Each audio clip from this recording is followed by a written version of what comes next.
Good afternoon and welcome to Real Chicks Rock Presents Real Discussions. I am your host, Michelle Dawes-Bird, and as always, I'm super excited to be here. It's another beautiful day in the neighborhood of Atlanta, Georgia. Yes, I missed you guys. I think I was off for the first Sunday of the month because that was actually the 4th of July. It was a holiday, so I took the day off. I missed you guys. And you know, when I'm not in front of you every first and third Sunday, I get a little rusty. I get a little out of place. So I'm always glad to be back. Thank you so much for joining us this afternoon. We got a great conversation today. I can't wait to get into it. But before we get started in that, I just want to welcome all the new listeners, all the new followers. Thank you so much for joining us this afternoon. Let me give you a little background as to what Real Chicks Rock is all about. We're all about creatively collaborating and connecting to raise awareness regarding issues that impact women. And we do it by way of community service, public speaking, mentoring, our workshops, and through the media, this platform right here. I've been doing this piece here for about 5 years, so going into my 6th season, as a matter of fact. So this gives us an opportunity to talk about the issues and challenges that women may face, and we walk away with the empowerment piece, which is the tools, right? We talk about things and strategies and how to problem solve some of the things that we're facing.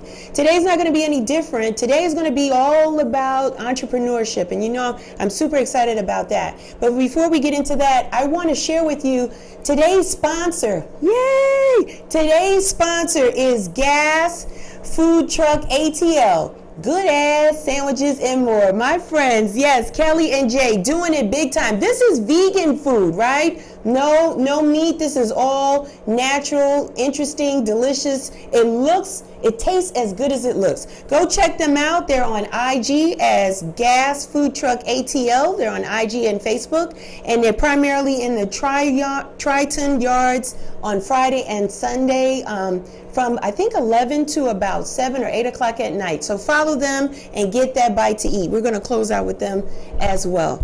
Today's guest, oh man, this is an honor because this is a pioneer person. This is a CEO and the president of her own cosmetic company from New York. We're going to get into all of that. I love her spirit, her personality. She's a beautiful person inside and out. Today's topic is Beauty is Her Name, and my guest today is Vera Moore. Hi, Vera. Hi, how are you? I am wonderful. How are you? Well, I'm terrific, and thank you so much for this opportunity. I'm ecstatic. Oh, yeah, I can tell. It's written all over your face. Let's jump right into it. I mentioned that you're from New York. Is that a true statement? Are you born and raised from New York City? Yes, I most certainly was, honey. I was born and raised in Corona, Queens. Wow, you're a Queens girl. Come on, girl. That's awesome. You still reside in New York, Vera? Yes, I'm in Long Island. It's still New York. You're still New York. Still New York. Yes. Tell me, Vera, a little bit about your neighborhood growing up in Queens or just in New York in general. Tell me, what was it like as a kid for you? Set the stage for us. Well, you know, I was born in a little town called Corona, Queens, and it was a poor neighborhood. My mother and father, we were a poor family. Matter of fact, you would say we were a poor family, but I didn't know we were poor. Okay. No, I didn't know because my mother always told us about yes, you can. Mm-hmm. You see, I didn't learn yes, you can in the last decade. Okay. We knew that. My mother was a domestic worker. Wow. She scrubbed floors. My father was a porter. Mm-hmm. He learned how to read from the Bible. But we were always taught we could do it no matter what. Mm. I had 5 brothers, right, 1 sister, so there was 7 of us. Mm-hmm. I went to public school, 143, 127. Yeah. And I remember, you know, Michelle, I didn't know I was poor until I got older. Really? I'm serious. Yeah. Because I never was hungry, thank God. Thank God for that. I never was hungry. Well, she was a domestic worker. We ate all the food that they brought home. I'm very serious about that. Yeah. Really. And I never wanted for clothes because my aunt worked in a factory. Mm. Very, very expensive materials in the factory. She'd bring all the scraps home and she'd make clothes. They didn't even need a pattern. They'd say, turn around, girl, let me make you something. Mm. I guess I was wearing couture and I didn't even know when I was a child. Wow. So I always had clothes. I always had food. Mm. But I remember going to school with a hole in my shoe. Really? Yeah, really. Mm. I remember going to school and my mother used to put cardboard in it. Wow, okay. And she would say to me, don't worry, you know, mommy's going to get you some shoes next week. And so it never really fazed me. Mm-hmm. I never went, oh, I got a hole in my shoe. No. My mother was going to get it for me the following week, my mom and my dad. And I just went, and it just we were just raised that way. Right. We were always perceived. It's about perception and the mindset. And Right. I was taught from the beginning, I belong, and yes, you can. Wow, wow, wow. So you had it before Obama had it. Yes, you can. Oh, Lord have mercy. Yes, I had yes, I can with my grandmother. That grandmother, girl, yeah, you can do it. Go ahead and do it. If you don't get it, you don't get it. Don't worry about it. Don't Try. worry. So Vera, help us to understand. Set us up some more. So how did you get on this track? I want to at least start with the acting piece, because I think that helps segue to what we see in you today. So how did you get the acting bug? How did that opportunity present itself? Well, as I said, I never thought I was going to be an entrepreneur, but how did the acting start and the singing? I grew up in the church. I grew up in a Christian family. And I sang in the choir.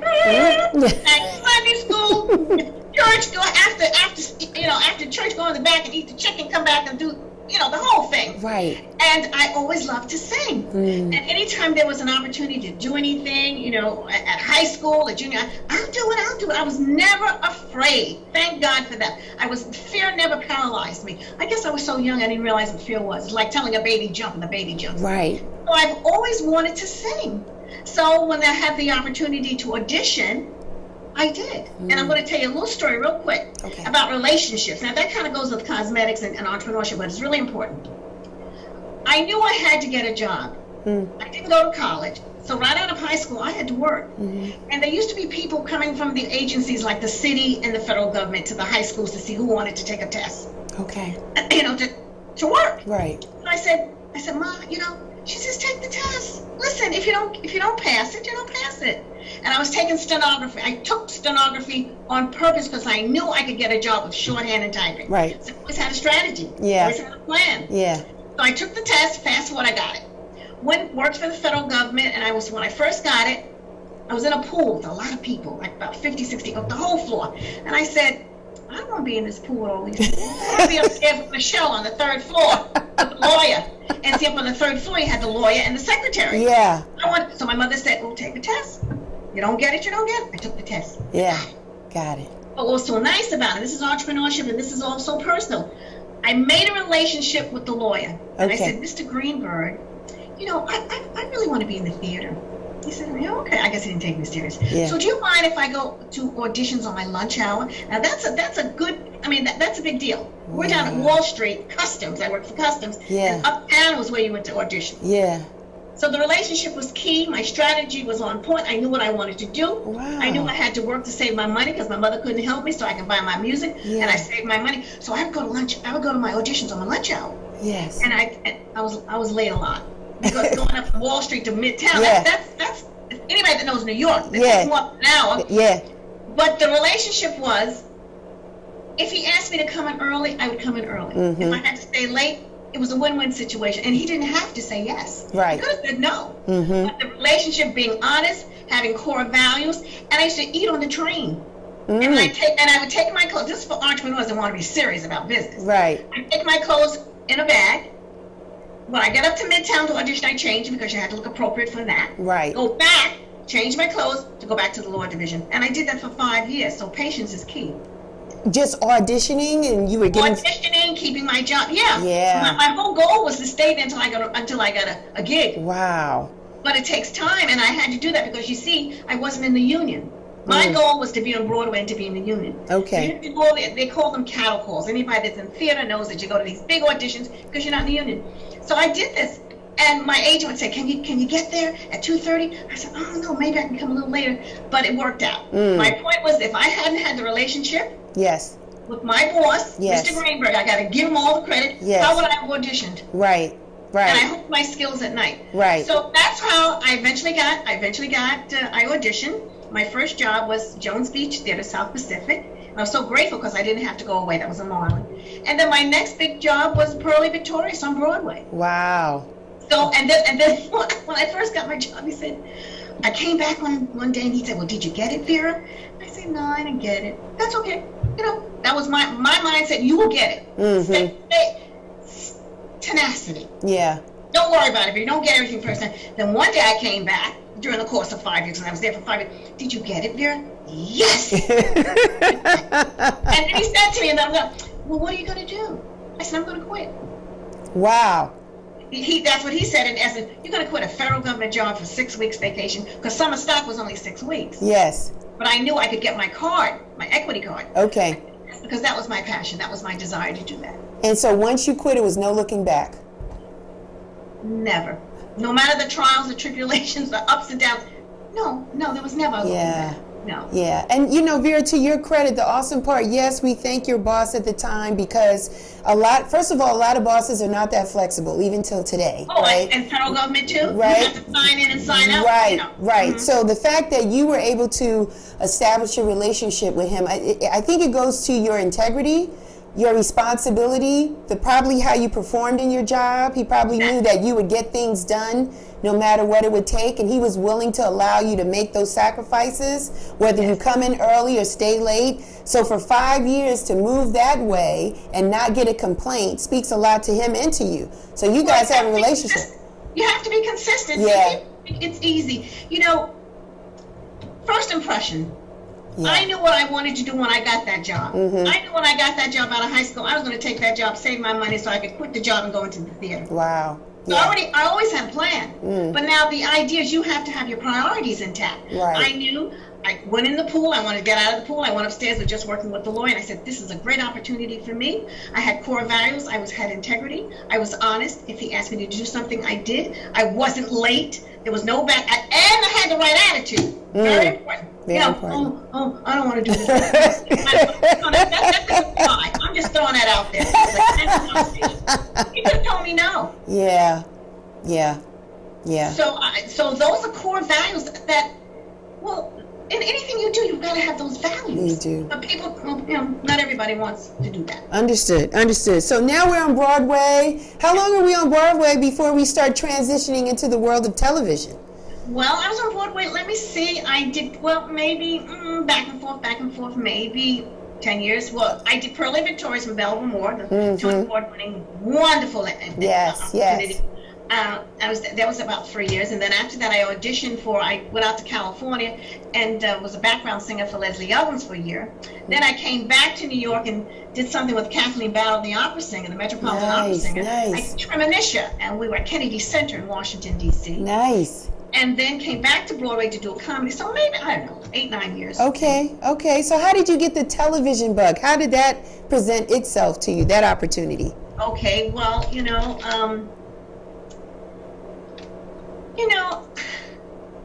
there always was a void in the market for quality product. Come on now. Now when you're on Broadway, it's bigger than life. Right. So they pile that stuff on your face. It's thick, it's heavy, it's greasy, it's oily. It doesn't matter. I mean, it really doesn't matter. You're in the balcony. You're on this big stage. They don't see. In essence, they really don't see. But when I got my major contract on NBC, Channel 4, we're the first black family to go an hour on national television. Another role. I played Linda Metcalf. That was the character.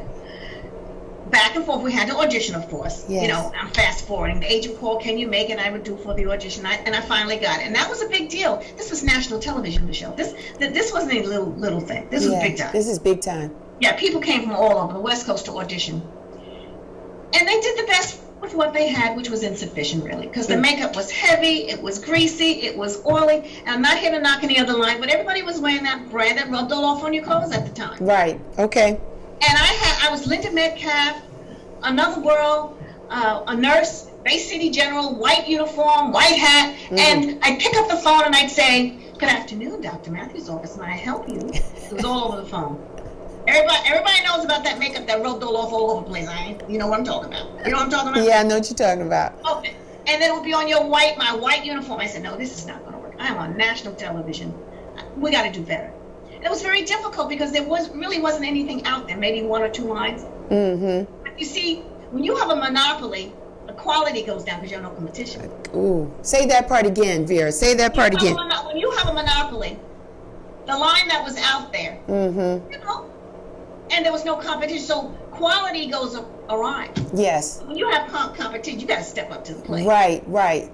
So the quality, the product that they had out there that most black women, I'm not talking to everybody because I don't want anybody calling me saying Most black women were wearing it, and it was too heavy. It was too greasy. It was red. It was oily. It rubbed all off on your clothes. Now here I am on national television under those hot lights in the studio, and this stuff was all over my clothes. And that was the genesis of Vera Moore Cosmetics. Okay. To tap into that untapped market, the void, with a quality product. That's why I did it. Yeah. And how did you start that, Vera? How did you just started to make calls in the industry? How did you get that going? First being black and a female, I know there were challenges in that space. So how did you get it going? Well, you mean as far as getting the cosmetic company? Yes, yes. All right, well, you have to do your due diligence. You know, we did trade shows all over the United States. I mean, I did every show there was just to find out things. I know you've heard of the Bronner Brothers show. You've been Yes, right. We did the Bronner Brothers shows for 15 years. Matter of fact, we did some of their things in their magazine, etc. So, and then we started interviewing chemists. Okay. And then we started going to manufacturers. It's not overnight. You know, there's no success overnight. I mean, you know, success is failing up to success. You know, failing your way to success, almost doing it. And then eventually, we tested it. You gotta test it. Right. My husband had a hair salon. My husband's a licensed esthetician cosmetologist. So I said, baby, you know, let me try this in the hair salon. I would try it on my friends, try it on people in the theater. They said, you know, Vera, this is nice. I like this. It's not like the other stuff. It's not red. Everybody looks red. It doesn't make me look, you know, we range from ivory to ebony, right? That is correct. I gotta put that out there. We range from black to blue black, or white to blue black. Right. So my thing was, I didn't like for the woman up now, we know we're God's bouquet of flowers, so let me make it clear. But for the pitch black woman, the woman of a darker hue, they always look gray. They look gray because it wasn't made, well, they weren't even thinking about us at that particular time. Right. But there was such an issue about the woman of a darker hue looking gray. I said, it's ridiculous. Right.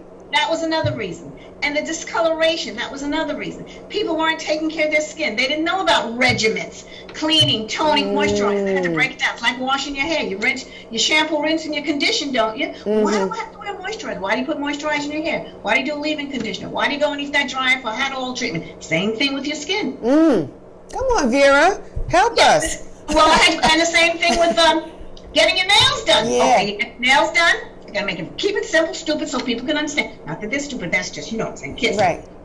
You get a manicure, don't you get a base coat? Right. Okay, then after that, so that's your shampoo. Then after you get your base coat, she gives you the polish. Right. Right? Then she gives you a top coat. Yes, she does. That's your conditioner. Yeah. So why do I need it? Because that makes you have a regimen for people to understand the importance of taking care of their skin. And that's why our mantra was skincare was the foundation. Yeah. Makeup is an accessory. When you say to somebody, oh, you know, about your foundation, they immediately think of makeup. But your foundation is really your palette. How are you taking care of it? Do you know the difference?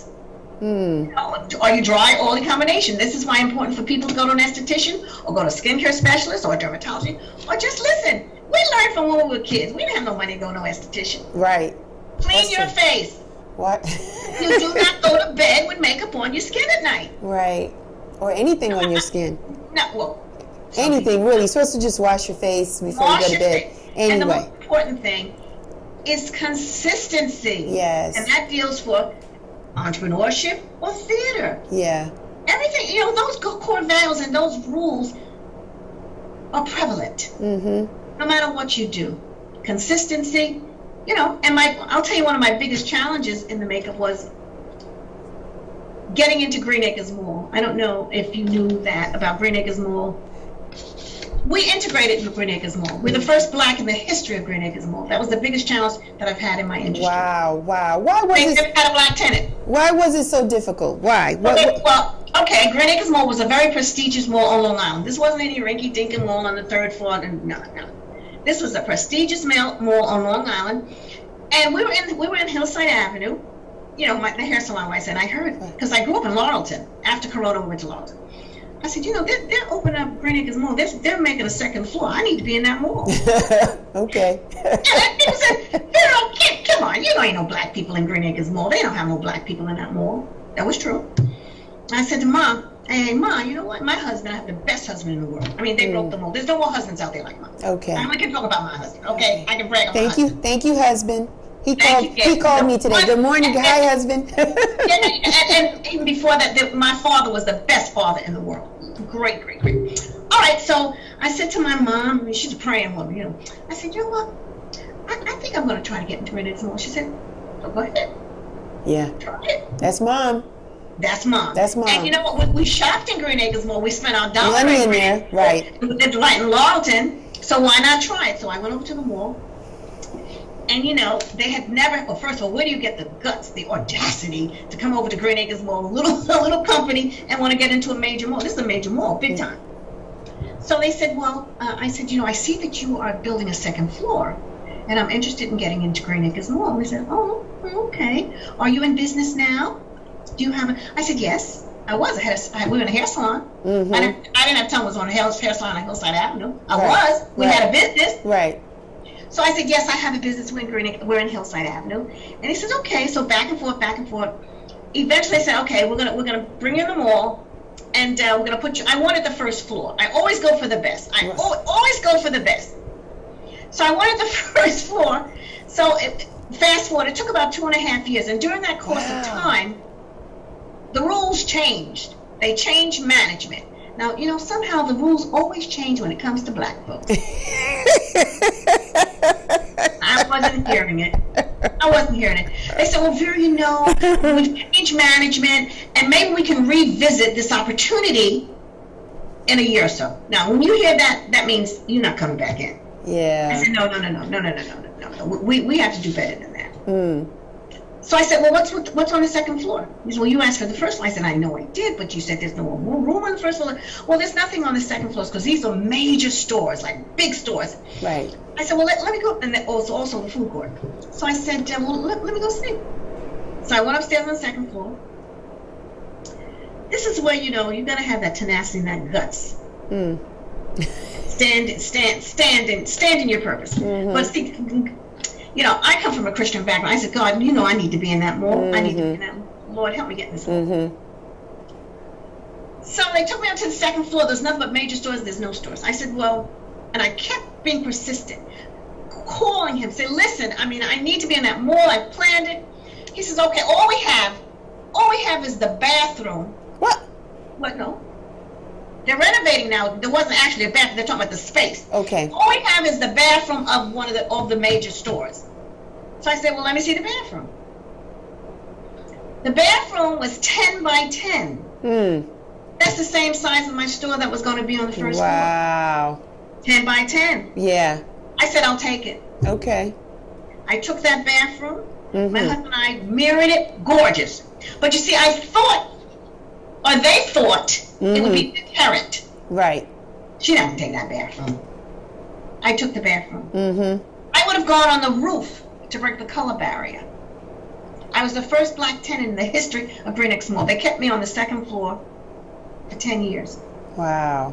After 10 years, I renegotiated my contract, came down to the first floor where I was supposed to be originally for 15 years. I was in Green Acres Mall for 25 years. Wow. But I want to say something. It was more important. It was more important than the makeup. Mm-hmm. It was about empowerment. Yeah. Because now, I always say this: if the shoe doesn't fit, don't wear it. Mm-hmm. If this doesn't apply to you, don't beat us up. We had such self-esteem, low self-esteem about who we were. Mm-hmm. Some women, some black women, mm-hmm. oh, my lips are too big, my butt's too big, my hair's too nappy, whatever. This is what I found out when I got in Green Acres Mall. Mm.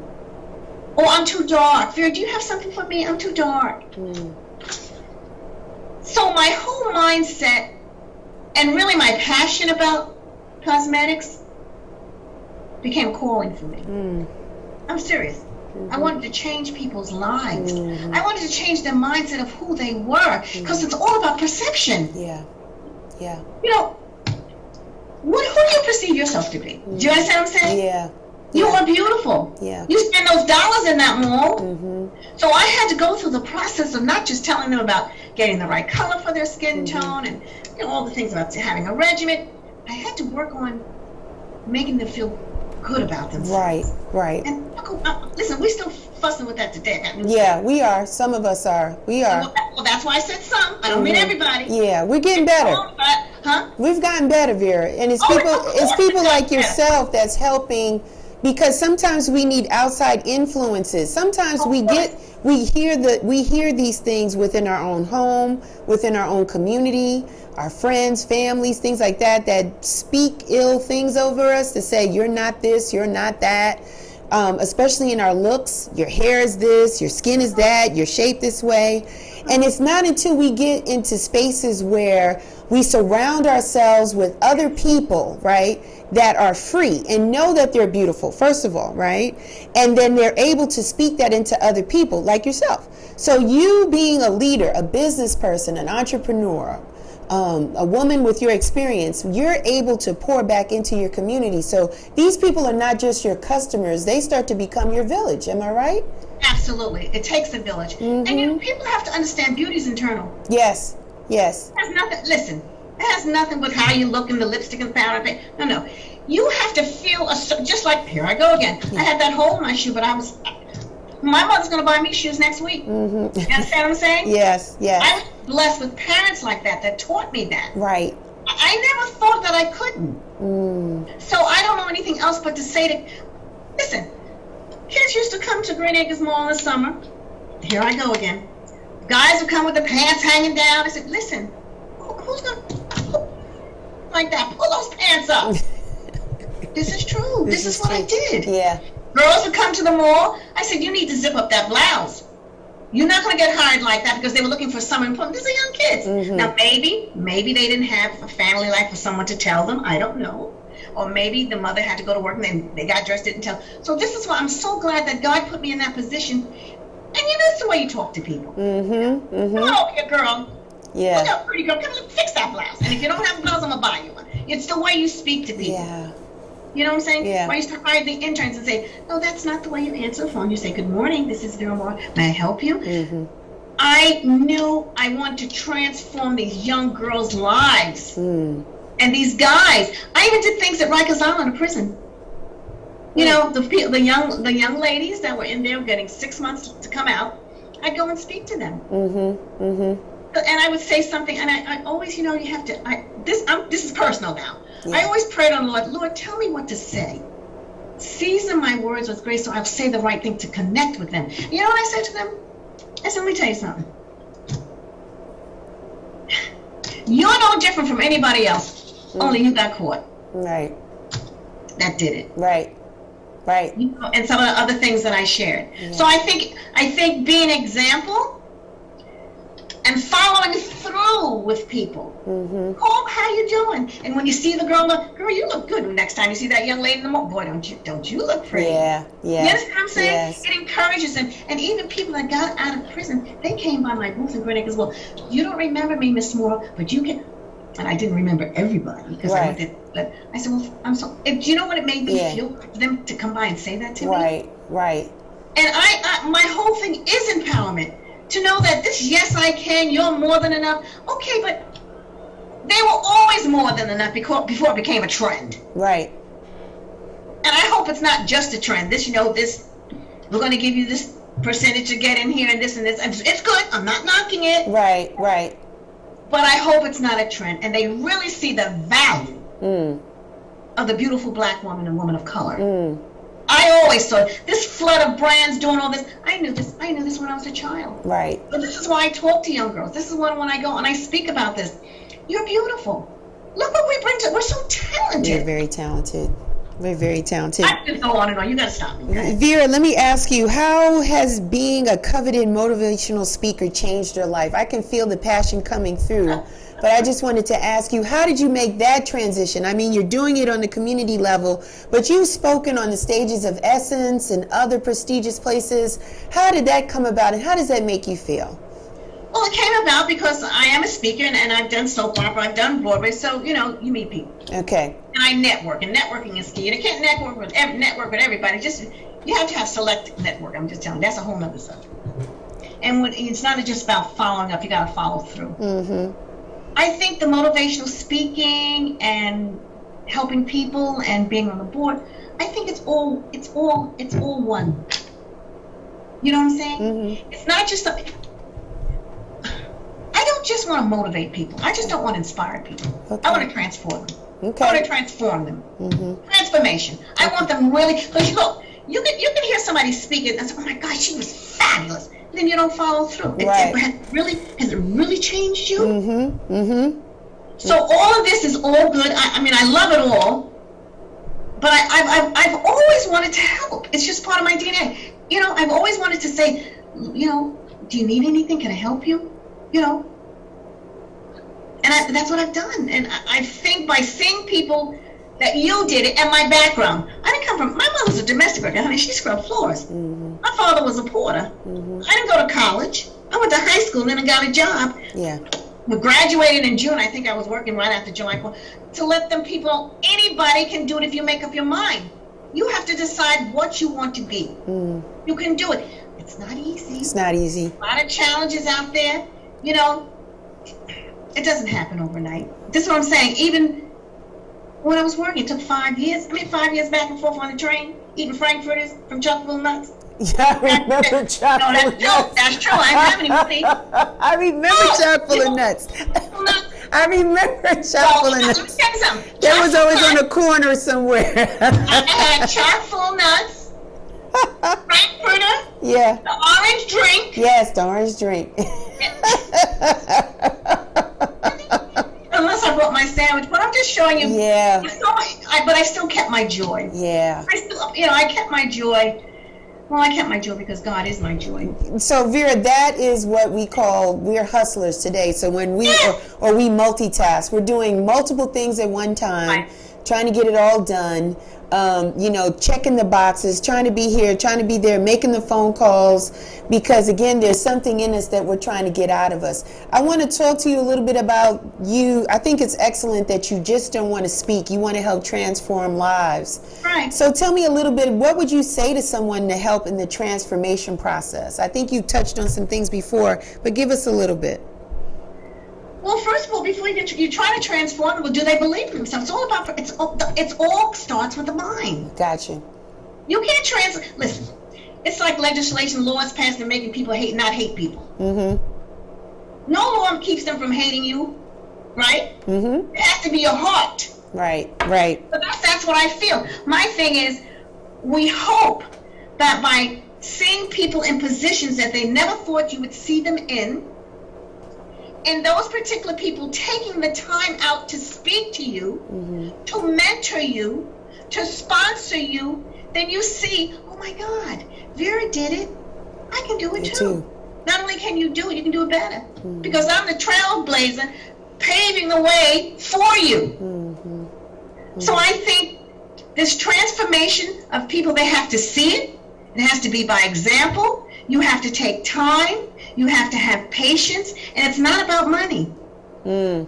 You know, I didn't get any money when I went to prison to talk to those ladies. Yeah, right. I don't get any money when I go to high school to talk to those girls. Right. I don't get money when I went to the unwed mother's home. Do you understand? I'm just like, you understand what I'm saying? Yeah. You have to really want to do this, and it is a calling on me because I grew up in a very poor neighborhood. Mm-hmm. Not everybody had parents, and I'm just so grateful mm-hmm. that I had parents that encouraged me. Mm-hmm. So it behooves me to do the same thing. Mm-hmm. Mm-hmm. How could I not?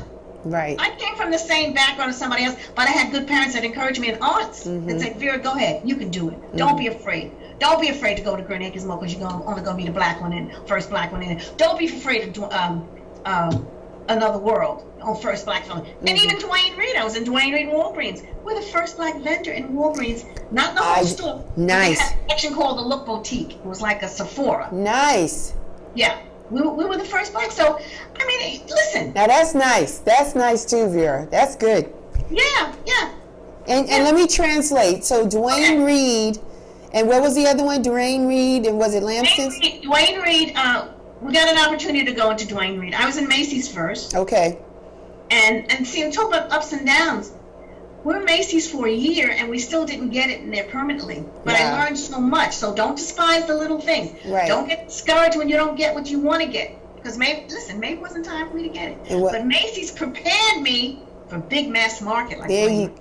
Right. So Dwayne Reed, for the listeners that are listening in, because Dwayne Reed is not everywhere, Dwayne Reed is today's Walgreens. Yeah, Walgreens is today's and and CVS. So where you go into these beautiful pharmacy type stores that have a wonderful cosmetic section, like a long aisle of beautiful assortment of cosmetics. Vera had an opportunity to be there through Dwayne Reed, which is huge in New York, because there's almost a Dwayne Reed almost every couple of blocks. There was a Dwayne Reed. So yeah, so you had great exposure up there for seriously. No, that was a blessing. Wow. On every matter of fact, there are too many Dwayne Reeds. One on one block, one in between. Yeah. Well, we went about 30 stores in New York, and nice.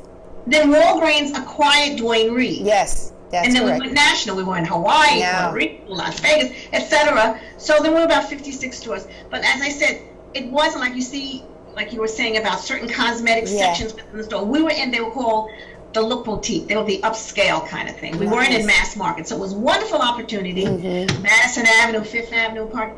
It was just great. It was just, it was just a blessing. But you still have to do your work. You have to do the work. You still have to do it. I mean, they didn't just call me to Dwayne Reed just because, whatever. Right. You had to have the interview and do the work. Yeah. Now, they didn't call you just because you were a female. They didn't call you just because you were black. They called you in there because you could do the work. Your business value. And you have to add value. Add value, and your business model was working. They know it. You have numbers to prove it, right? You have the sales to show it. It was working, and so diversity. They were trying to, and not trying. They did it. They did. They did. Diversity and inclusion. Isn't that wonderful? So now, excellent. So Vera, you're on the board of New York Chamber of Commerce. Are you still on the board over there? I am on the board. Yes. So are you? What is your position? Are you helping them realize about the small business model in New York? That's their mission. Yeah, that's the mission of the board, to help small business get access to capital. Right. And also to educate them, because a lot of small businesses, not all small business, I always preface by saying this. Right. There's so many things that they need to know. About ownership, getting certified in WBE, so that maybe they can bid for something, or getting their logo. Trademarking that. Right. Getting a good accountant. Now, you don't have to go outside and get a big accountant. A bookkeeper. Do you have a bookkeeper? Right. Just, what you cost, how you spend, did you make any money? Right. Just basic things. So we hold hands. We really want to help the store, because they have the desire. They just need the knowledge. They need the help. The knowledge. And once you get the knowledge and the help and show you how to do this, then you get introduced to a mentor to help you, or a sponsor to, and then, you try something. But listen, I tell everybody, entrepreneurship is not like catching a cold. You can't catch it. You cannot catch it. Listen, we just can't, right? Not catch it. You have to be serious about this. It is not easy. Yes, Do you think every time I went, listen, first of all, did I tell you how I got into Green Acres Mall? No. I mortgaged my home. Should I repeat it? No, say that again. You mortgaged your home to get into Green Acres Mall. Yes, because it cost a lot of money. It cost a lot of money. Yes, it did. Well, at that time, it was a lot of money. Yeah. Yeah, because the kiosk had to be built. You see, I wanted a kiosk. A kiosk it's not a cart. Now, a cart is you can change different places. One Saturday you could be in front of Macy's. One other Saturday you could be in front of Bloomingdale's. No. I didn't want that. I wanted a stationary section. It's called a kiosk, so it had to be built. Right. Because when you come into the mall, I didn't want you to say, "Oh, where is Vera? Is she in front of Macy's? Oh, is she in front of Bloomingdale's?" No. I want, Vera's over there. That's where she is, and you pay for that. Right. So I didn't have any money. Yeah. So, but that's called sacrifice. That's called, how bad do you want it? How bad do you want it? And who's to say, Vera, that what you paid might not have been inflated prices? I'm just going to leave that there, because there's a time in the season that if we want black people in here, we're going to charge them a little bit more. There was a time that things like that happen. I'm just going to leave that there. You don't have to say anything. You're saying that time like it's past tense. Okay, I'm not going to leave that there too. Okay, now. Yeah. That's why you have to be smart and educated educate yourself and have yourself a lawyer, an accountant. And you know what's so important? People don't understand the importance of relationships. Yes. You've got to build that relationship. That's the key. I'm telling you, that's the key. That's the key. That's what got you going. Don't go to the bank when you need the money. Go to the bank when you don't need the money. Say, hello, my name is Vera. How are you? Right. Oh, okay, I'm in Hillside Avenue, a little beauty parlor. But I know Green Acres is going to be building a store. And in a year or two, and I just want to let you know that I do have a cosmetic company now, and I'd like to get in that more. Yeah. And I bank here. You're my bank. So maybe in the possibility, who knows, I need some money. Every time you go in there, you say, hi, how you doing? Hi, Vera, how are you? Yeah. You're absolutely right. You're absolutely right, Vera, because I'm telling you, very important. Because I have a relationship with the people in my credit union. I do not want to do anything online. They ask me, and twice a month, I walk myself into the bank. So I see them, they know me, I know the manager, et cetera, et cetera. You have to create relationships, especially in the financial space. Online is convenient, but I think it doesn't set you up to be totally successful in all cases. I think if you can build a relationship with somebody in that financial space, do it. Maybe it's on the phone. Maybe it's not even so much face-to-face now, Vera. We can do it on the phone. You got somebody that works, handles your accounts, handles your business, you trust them, they know you, they know how, you want somebody that knows how you move your money, right? So they can vouch for you, they can speak for you, they can give you that extra line of credit when you need it, like to help make your financial experiences less painful. That's how you want to build and engage. So whether it's with a national bank or a credit union or someone, but that will help you in your business model. And if they can't help you, sometimes they can refer you to the resources who can, right? And they will refer you if you've been a consistent, educated, financial customer that's come into the bank or called them up. Right. Now we have Zoom, like we're doing now. Right. I'm telling you, it is so important where someone's like, look, you know what? We can't get you this loan now, but maybe, in about 6 months, something else is coming, and the interest rate might be a little different. I think, let's keep in contact. Let's keep in touch. That happens. I'm telling you. Yeah, it does. It does. So it's up to you. It's up to you. So, Vera, the cosmetic line is national because of Dwayne Reed being absorbed by Walgreens. You're all over. Are you international as well, Vera? Well, we're hope to go doing some things real soon. Okay. And we had tried some international stuff before, it didn't work out, but we're now, that's about being ready and having a plan. Right. Learned a lot. And I want to talk about pivoting. Can I just say so important that is to business? Okay. Is that all right? Yes. That's why I say, if not everybody can have the spirit of an entrepreneur. Not everybody's going to let go of the trunk of the tree and go out on a limb. I was in about 60 stores, and all those stores closed. All of the stores closed? Wow. Walgreens closed 200 stores. Stores were closing all over the place. That's true. Major stores, department stores, brick and mortar small business stores. That's true. Well, Walgreens closed those sections in their stores called the Look Boutique. They didn't close the big store, but there were sections in the store, that beautiful section we have cosmetics, like a TV, and they closed them. Not just Vera Moore, but a lot of brands were in that section called the Look Boutique. Did I have a pity party? No. No, I did. I did have a pity party for a second. You did? Of course I did. I'm human. Okay. Well, listen, I had it for a second, but then I had to say, look, get it together. You got bills. You got things to do. Unfortunately, I didn't have the mailing list of all those names for the stores because they were Walgreens clients. Right. Walgreens, but I want to tell everybody, if you have an online presence, we have an online presence now. Treat it like a store. It's just important as your store. That online presence can do so much for you on your online store. It's incredible. Yeah. So we pivoted. We're on VeraMooreCosmetics.com, and we're relaunching some other new things next month. So don't get discouraged. Don't be dismayed. Have your pity party for a few minutes. Go online. Get to know people. You can meet distributors. There's so many things going on online now that you can do, and start small, and then you'll grow. Awesome. Don't think listen, things happen. Yeah. But that's what entrepreneurship is about, a risk. Yeah. There's no guarantee in entrepreneurship. Ooh. You know? I'm being honest with you. Mm-hmm. And if you're not sure about it, that's what I tell everybody. Keep your job. Work for a company that work for a company that does what you want to go into. Right. Be a sponge, learn everything you know about it. That's smart. And I want to tell you something. When you do that, work for that company like you own the company. Right. Don't go on the company. Well, I'm just here working in here because I'm just trying to get some information how to open up my store next year. Don't do that. Have integrity. Work for the company like you own it. Be on time. What can I do for you? Where do you want me to go? Do you want me to do this? How do you do this? Do I have to stay a little late? Work for that company so when you leave that company, you're ready. Yeah.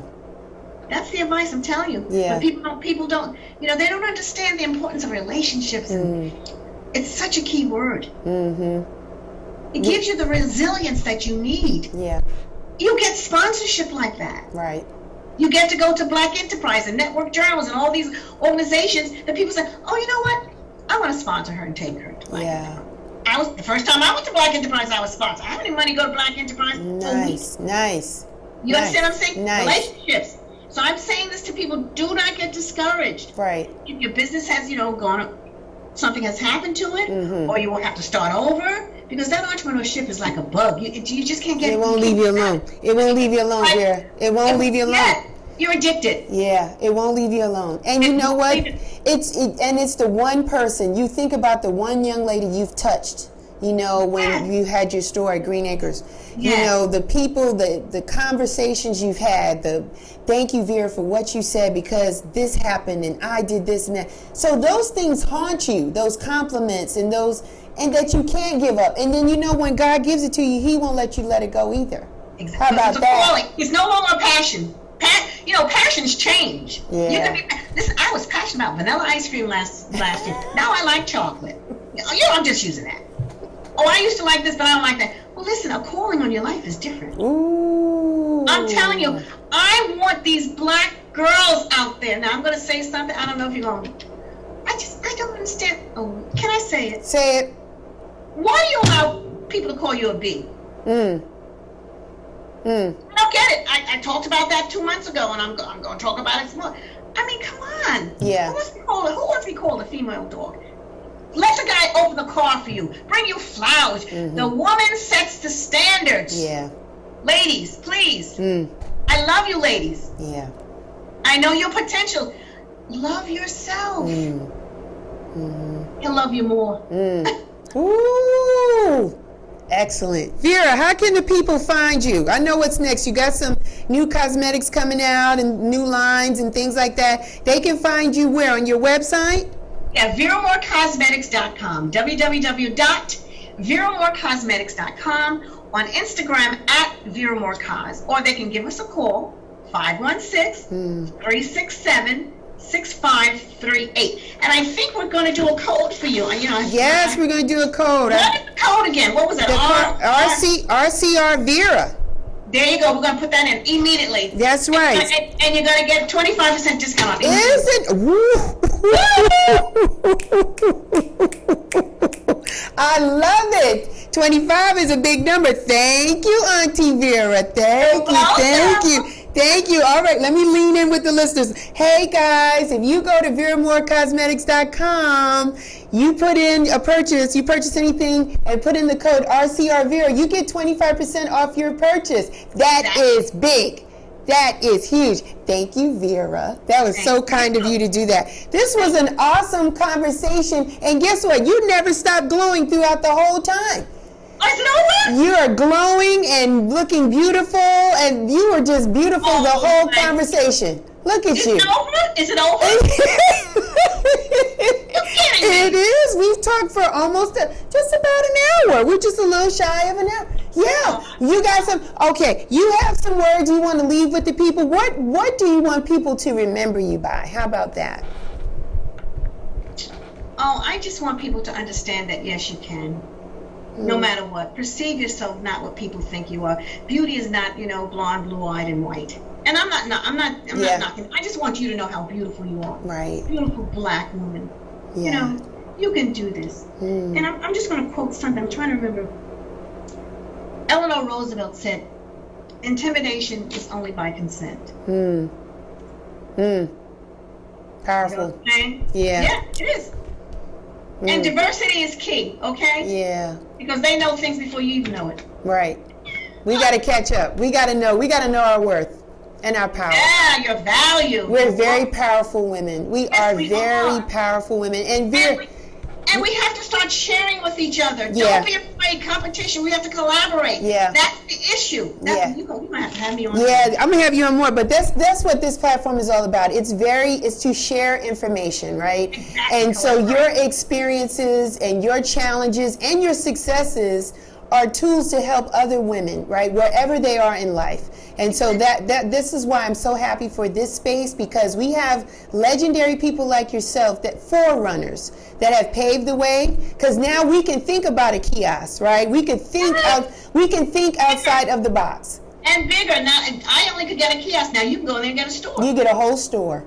You get a whole store. Because Auntie Vera has laid down the foundation, right? It's all about relationships and integrity and knowing your core and your passion, right? And constantly, my whole thing was to break a barrier, to level the playing field. I always wanted to do that. Yeah. And I did. You did. I'm so happy. You did. So now that somebody has to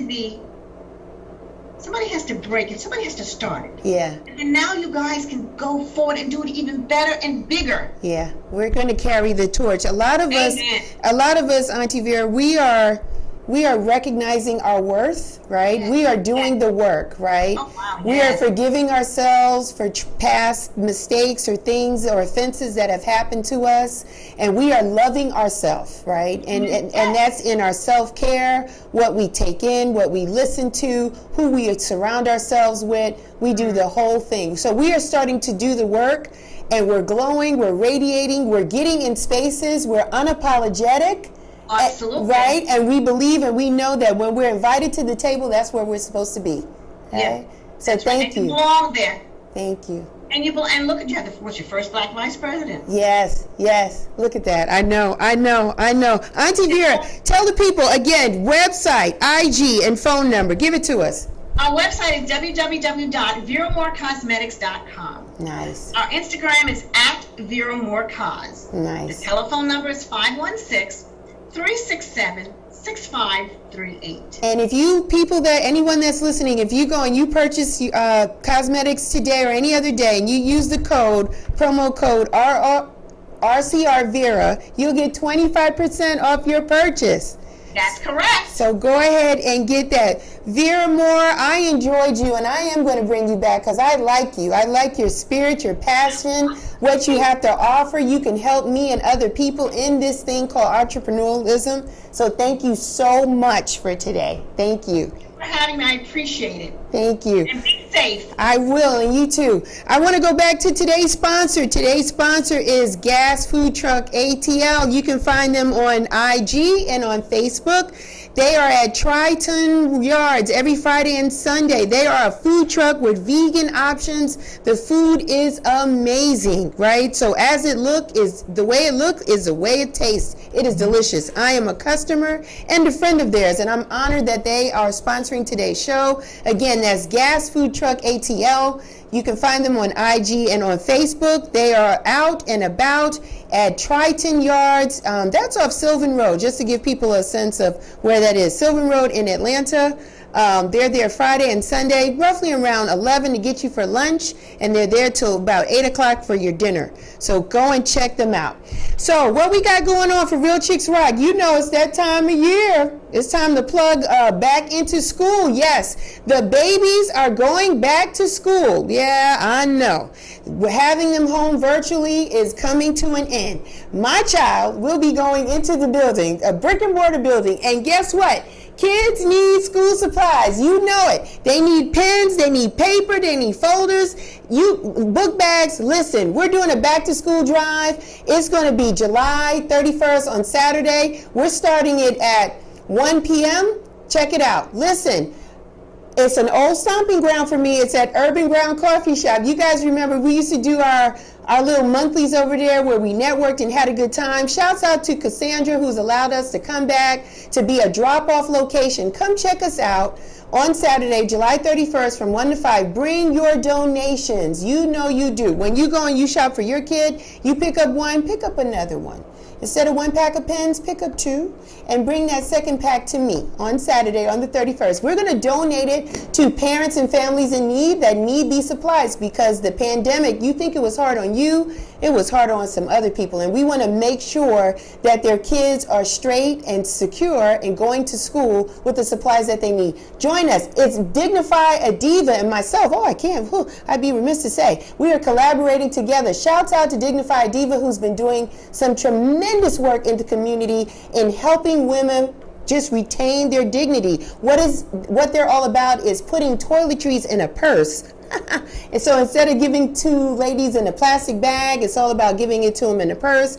I love what they've been doing. Thank you, Idalia, for partnering with me on this back to school drive. We will be together shoulder to shoulder on Saturday, July 31st at 1 p.m. at Urban Grind. So we look to see you there. The other thing I want to plug out, yes, you know, come on, you know what it is. I love the music and the music loves me. I'm honored to be a part of this. The Rooftop Soul series, yes. Come check out Algebra on Friday, August 20th. Hot Ice Live presents, yes, the Rooftop Soul series. Yes, this is going to be the first of many. The location is so sexy, so nice. We're going to have food. It's a full bar. You know, Algebra is a beautiful songstress. She's beautiful. The way she sings, just how she performs, her interaction with her audience is going to be awesome. The DJ for the night is my friend Revly. He's really good. So come on out. Tickets are on sale. You want to get them because you want to come out. You've been in the house way too long. You need to come out. Rooftop, open atmosphere, great people, sexy vibe, good music. Come on and have a good time. So yes, I've covered a lot. You know me, Real Chicks Rock. I am everywhere. I'm on Instagram. I'm on Facebook. Check us out on our website, realchicksrock.com. Yeah, don't forget me there. And as I say when I close out, this is just my little tribute to the godfather of radio, Mr. Frankie Crocker. He used to say, may you live to be 100, and I live to be 100 minus a day, so that I never have to know that beautiful people like yourself had passed away. Thank you so much, Frankie Crocker. Thank you all for tuning in. Until next time, be well, take care, and continue to rock on.